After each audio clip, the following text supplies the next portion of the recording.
Welcome to today's watercolor demo. Before we dive in, let's take a look at our finished sea turtle framed painting. If you take a closer look at the sea turtle painting, you will see that three distinct watercolor techniques come together to create its vibrant look. First up is the gradient wash, which will give us a smooth transition of colors, creating depth and dimension. Next, we will explore the wet-on-wet technique, allowing the colors to blend and flow organically on the paper for a soft, natural effect.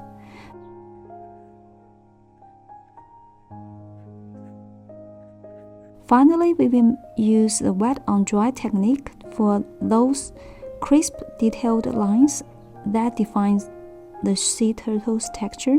Each technique contributes a unique touch to the painting, making the composition vibrant and dynamic. Throughout the video, I will guide you through each step, showing you how to harness these techniques to enhance your artwork. Also, you can find the references and a complete list of watercolor materials used in the video description below. Let's get started and see how these techniques come together to create a stunning sea turtle. Let's start with the drawing. I'm sketching out a sea turtle on my watercolor paper. Don't worry if you are not an expert for drawing, and I'm also working on it. Just aim for simple shapes and outlines. You will find outline for the sea turtle on the description below, and you can download it for free. This way you can use it as a guide for your own painting.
Next, we will wet the paper.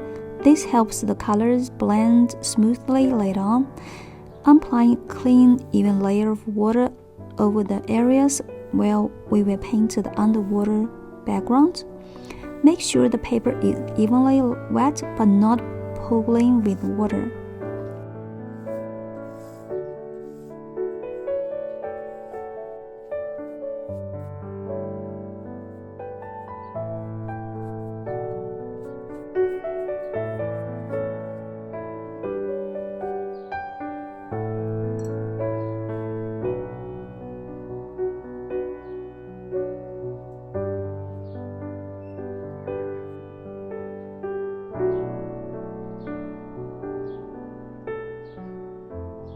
When the paper dries a bit, let's mix our paints. For the background, I'm preparing a range of colors for the beautiful gradient wash. I'm mixing various shades of blues to mimic the underwater environment.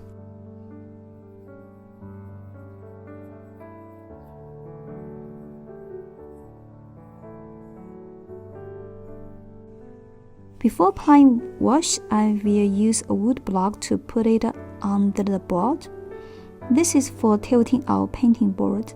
By tilting your board just slightly, it allows gravity to work with you and pull the paint downwards in a more controlled motion. Now we will use the gradient wash technique to paint underwater background.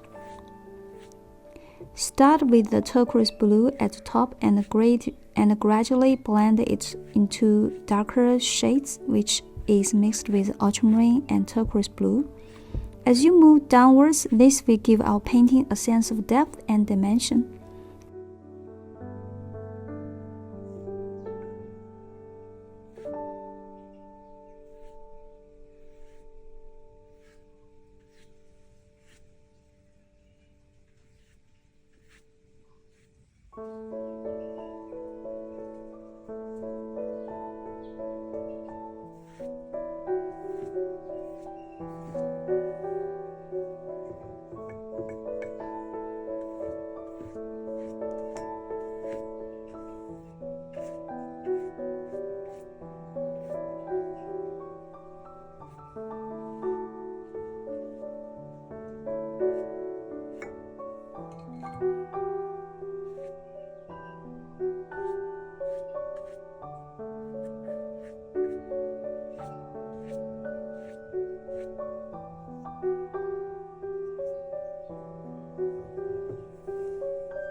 Let this layer dry completely before moving on.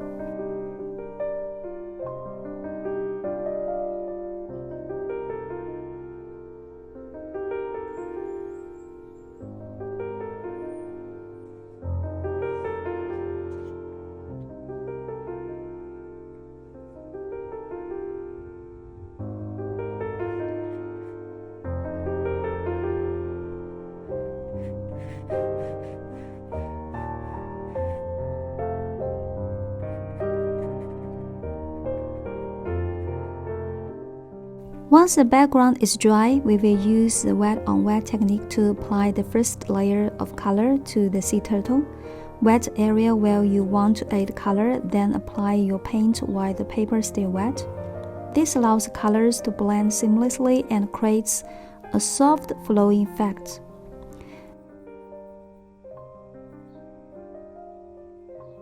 I'm using a mix of cadmium lemon, cadmium orange, cadmium red light, English red. If you don't have, you can use burnt sienna for the turtle.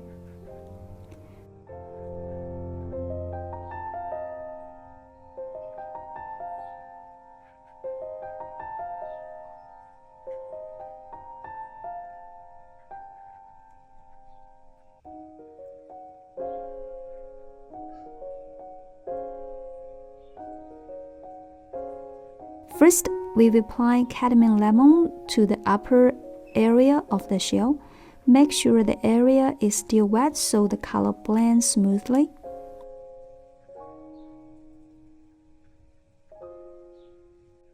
For the shadow areas of the shell, mix cadmium lemon with English red or burnt sienna and gently blend it into the top shell color to create depth and dimension.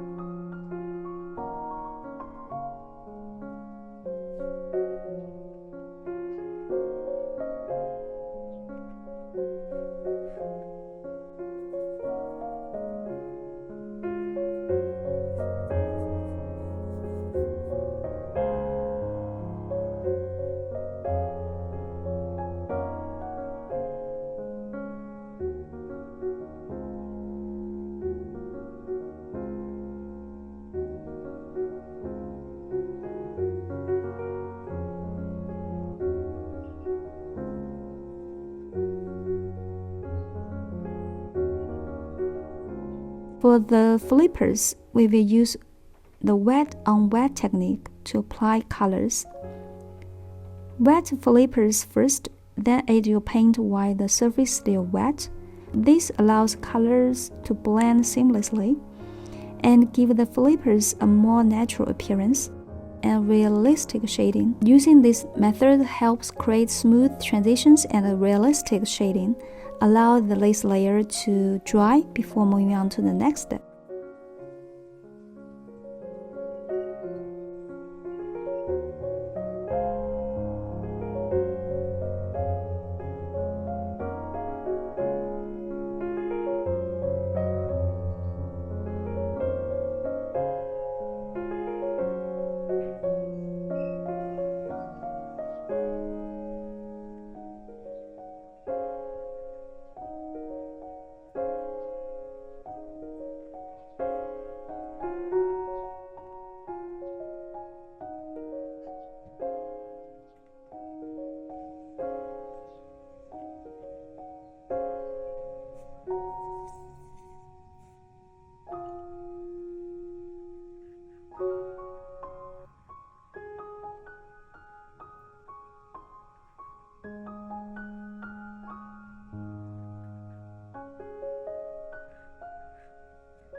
With the first layer dry, it's time to use wet on dry technique. This will help us add more detail and depth to the sea turtle. Apply paint onto the dry paper to build up layers and add details like the turtle's eye and the shell texture. This technique gives you control for precise lines and sharp details. Let's start with the flippers. Using a mop brush, applying paint directly onto the dry surface of the flippers.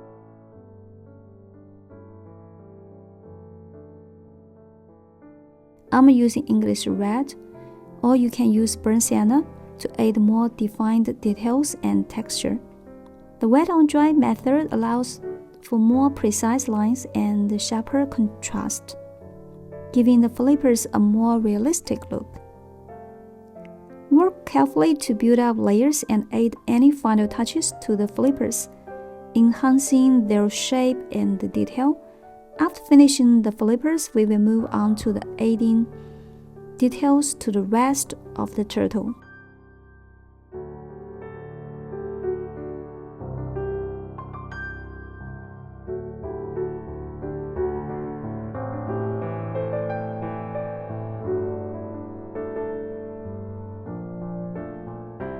I found the fascinating aspect of watercolors is their ability to let us layer transparent colors repeatedly.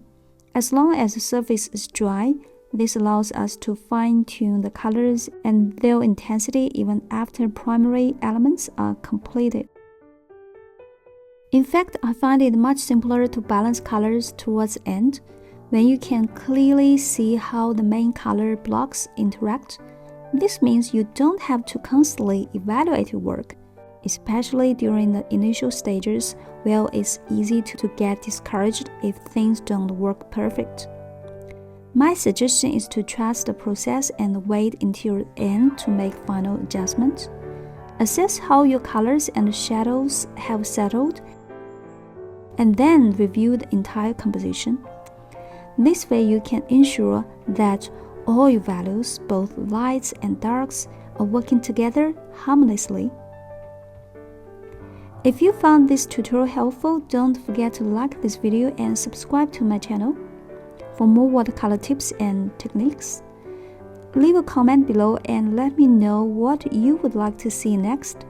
And remember, you can download the sea turtle outline for free from the link in the description. Happy painting, and I will see you in the next video.